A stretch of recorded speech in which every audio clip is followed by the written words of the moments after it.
안녕하세요, 호랑이니스입니다. 오늘도 주요 뉴스를 빠르게 알아보겠습니다. 코스피가 사상 최고치를 연이어 경신하며 국내 증시가 뜨겁게 달아오르고 있습니다. 지난 2일 코스피는 장중 8,900선을 넘나들다 종가 기준 사상 최고치인 8,801.49포인트로 장을 마감했습니다.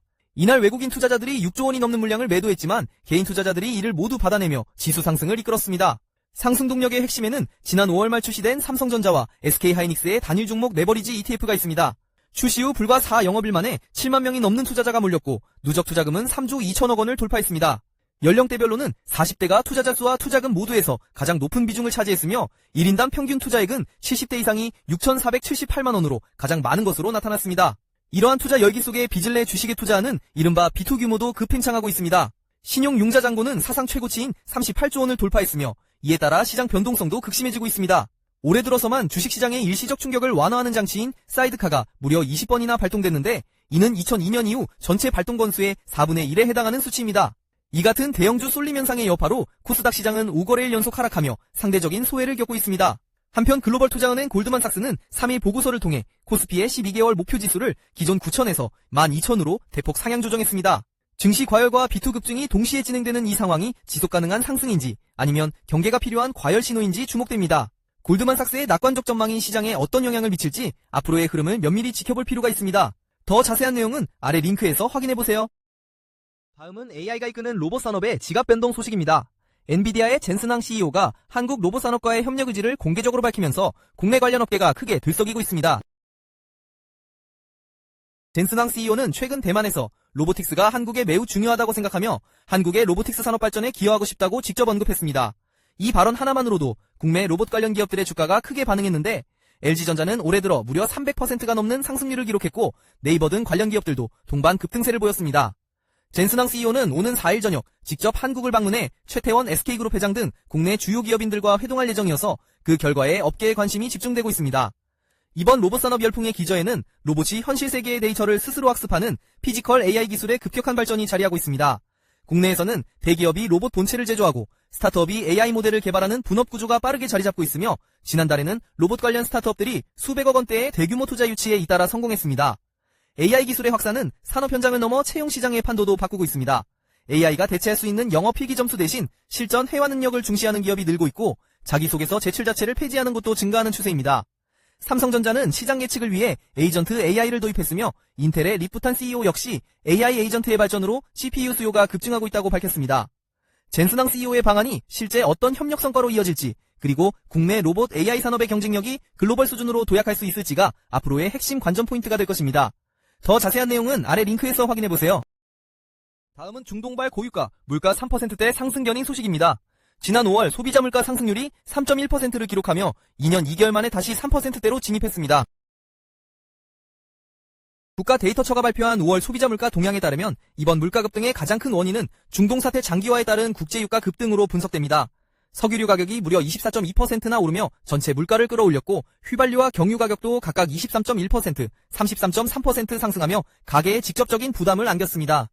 5월 연휴 기간 여행 수요가 늘면서 유류 할증료 인상으로 국제항공료는 통계 작성 이래 가장 높은 33.5%의 상승률을 기록했습니다.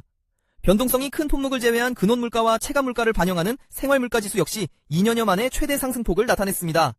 먹거리 물가도 불안해 달걀 가격이 10% 넘게 올랐고 축산물과 수산물 가격도 5%대 상승률을 기록했습니다. 대외 여건도 심상치 않습니다. 원달러 환율은 장중 1,520원을 넘어서며 두 달 만에 최고치를 경신했고 고유가와 고환율의 이중 부담을 견디지 못한 티웨이 항공은 오는 7월 예정됐던 유럽 노선 26편의 결항을 결정했습니다. 한국은행은 당분간 3% 안팎의 물가 상승률이 이어질 가능성이 높다고 전망했는데 중동 정세 안정 여부와 환율 누름이 물가의 향방을 가를 핵심 변수가 될 것으로 보입니다. 더 자세한 내용은 아래 링크에서 확인해보세요. 다음은 부동산 투기 근절 담론과 시장 과열 현상 소식입니다. 제9회 전국 동시 지방선거일인 오늘 이재명 대통령이 부동산 시장을 둘러싼 입장을 SNS를 통해 직접 밝혔습니다.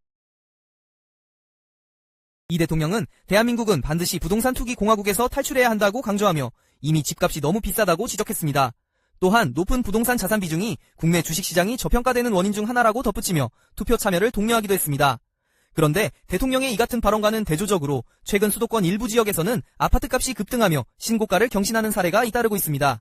경기도 화성 동탄의 한 아파트 전용 면적 84제곱미터는 지난달 20억 8천만 원에 거래됐고 서울 동대문구의 한 단지도 지난 4월 20억 원을 돌파했습니다.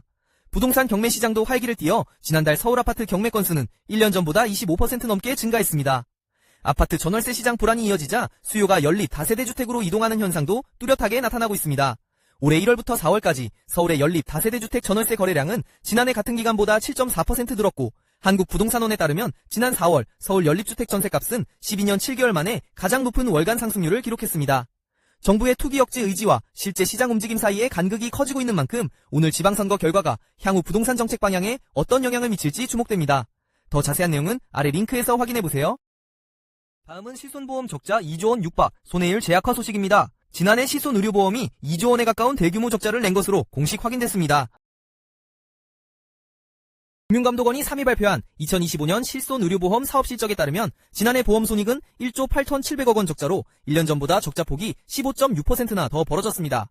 보험료 수입은 10% 늘었지만 지급된 보험금이 11.4% 더 빠르게 증가하면서 적자 규모가 확대됐고, 받은 보험료 대비 나간 보험금의 비율인 경과손해율은 101.0%를 기록하며 다시 100%를 넘어섰습니다.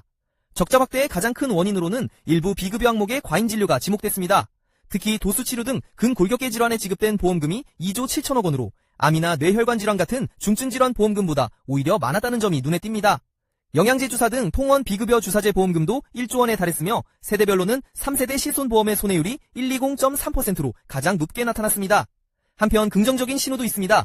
자기부담금을 높여 과잉 진료를 억제하는 구조로 설계된 4세대 실손보험의 계약 건수가 처음으로 1세대 계약 건수를 앞질렀습니다. 금융감독원은 부당한 보험금 심사 행태가 확인될 경우 즉시 현장 조사에 나서고 오는 7월부터 4세대 보험으로의 전환을 적극 추진할 계획이라고 밝혔습니다.